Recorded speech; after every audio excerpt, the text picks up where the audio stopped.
அஸ்ஸலாமு அலைக்கும் வரஹ்மத்துல்லாஹி வபரகாத்துஹு. மரியாதைக்குரிய பெரியோர்களே, தாய்மார்களே, சகோதர சகோதரிகளே, அருமை குழந்தைகளே, இன்ஷா அல்லாஹ் குர்ஆனுடைய ஏகதேசம் எழுத்துக்கள் எல்லாம் முடிவடையக்கூடிய தருவாயில் இருக்கிறது. நீங்கள் இதை சப்ஸ்கிரைப் செய்து வைத்திருந்தால் ஆரம்பம் தொட்டு கொஞ்சம் பாருங்கள், பார்த்தால் புரிந்துவிடும். உங்களால் யாருக்கெல்லாம் அனுப்பி இதை கொடுக்க முடியுமோ அவர்களுக்கெல்லாம் அனுப்பி கொடுங்கள். குறிப்பா நீங்கள் ஓத வேண்டும். அதுதான் என்னுடைய ஆசையை. என்னன்னு கேட்டா எல்லாரும் ஓதும். என்னுடைய ஆசையா தான், வேற எந்த நோக்கம் கிடையாது. நீங்க நம்ம எல்லாரும் சமுதாயத்தில் இருக்கக்கூடிய எல்லாரும் குர்ஆன் ஓதி இருக்கணும். ஒரு கிறிஸ்தவனா இருந்தா பைபிள் தெரிஞ்சு வச்சிருப்பாங்க. ஒரு ஹிந்துவா இருந்தா ராமாயணம் மகாபாரதத்துல 4 வார்த்தையை தெரிஞ்சு வச்சிருப்பாங்க.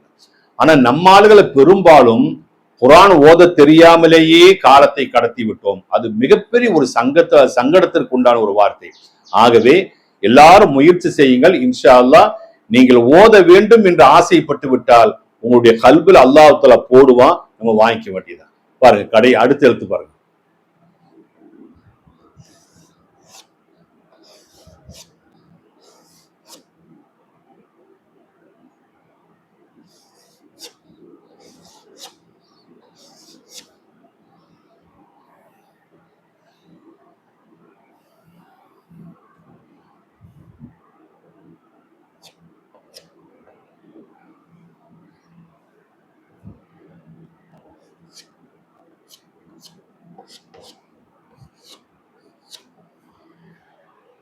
இதுக்கு பேரு ஹம்சா.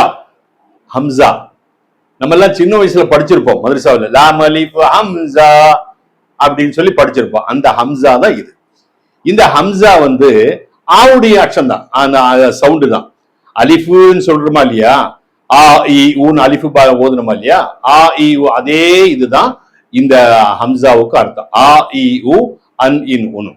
குர்ஆன்ல அதிகபட்சம் பெரும்பாலும் பாருங்க இப்படி வரும். இதுக்கு மேல ஹம்சா போட்டு ஆ, இதுக்கு மேல ஹம்சா போட்டு இ, இதுக்கு மேல ஹம்சா போட்டு ஊ, இப்படி வரும்.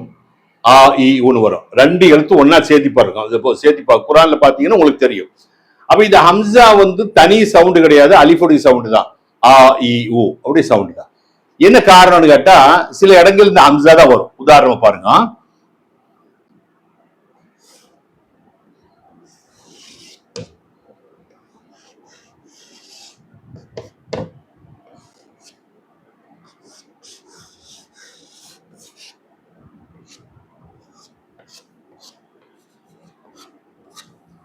இன்ஷா அல்லாஹ். இன்ஷா அல்லாஹ் ஒரு வேலையை நம்ம செய்ய நினைக்கிறோம். இன்ஷா அல்லாஹ் நாளைக்கு பார்க்கலாம், இன்ஷா அல்லாஹ் நாளைக்கு தர்றேன், இன்ஷா அல்லாஹ் நாளைக்கு நான் வர்றேன் அப்படின்னு சொல்றோமா இல்லையா? சொல்லணும், கண்டிப்பா சொல்லணும். இத பத்தி ஒரு பெரிய பயானே செய்ய வேண்டியது வரும். நேரம் கிடைச்சா இந்த இன்ஷா அல்லாஹ் பத்தி பேச வேண்டிய சூழ்நிலை வந்தனால சொல்றேன். எந்த வேலையா இருந்தாலும் நான் தர்றேன், நான் வர்றேன், நான் பாக்குறேன், நான் செய்கிறேன் சொல்லவே கூடாது. எந்த ஒரு காரியமா இருந்தா இன்ஷா அல்லாஹ், அல்லாஹ் நாடுனா நான் வருவேன், அல்லாஹ் நாடுனா நான் தருவேன், அல்லாஹ் நாடுனா நான் அதை சொல்லுவேன் அப்படின்னு இன்ஷா அல்லாஹ்வுக்கு அல்லாஹ் மேல பாரத்தை போட்டுதான் பேசணுமே தவிர நான் தர்றேன், நான் வர்றேன் அப்படிங்கக்கூடிய இந்த அகம்பாவம், அகந்தை, ஆணவம் மனுஷனுக்கு இருக்கவே கூடாது என்கக்கூடிய ஒரு பெரிய ஒரு சம்பவத்தை உள்ளடக்கினதுதான் இந்த இன்ஷா அல்லாஹ். அப்ப இன்ஷா அல்லாஹ்வுக்கு இங்க இது வருது, இன்ஷா அல்லாஹ். பாருங்க, அதே மாதிரி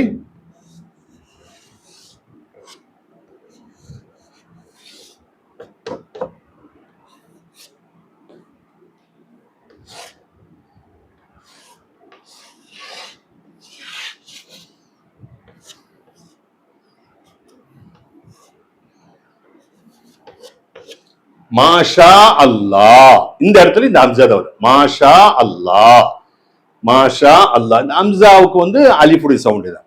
அப்ப இந்த ஹம்சாவோட நம்ம அலிஃபாவுடைய தர்த்தீபு முடிவடையுது. இனி சில கன்ஃபியூஷன் சில பேர் கேட்பாங்க.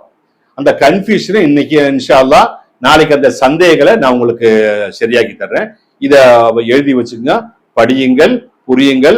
அல்லாஹ் நம்ம எல்லாருக்கும் குர்ஆன் ஓதுவதற்குண்டான பாக்கியத்தை தருவானாக. இன்ஷா அல்லாஹ் மீண்டும் சந்திப்போம். அஸ்ஸலாமு அலைக்கும் வரஹ்மத்துல்லாஹ்.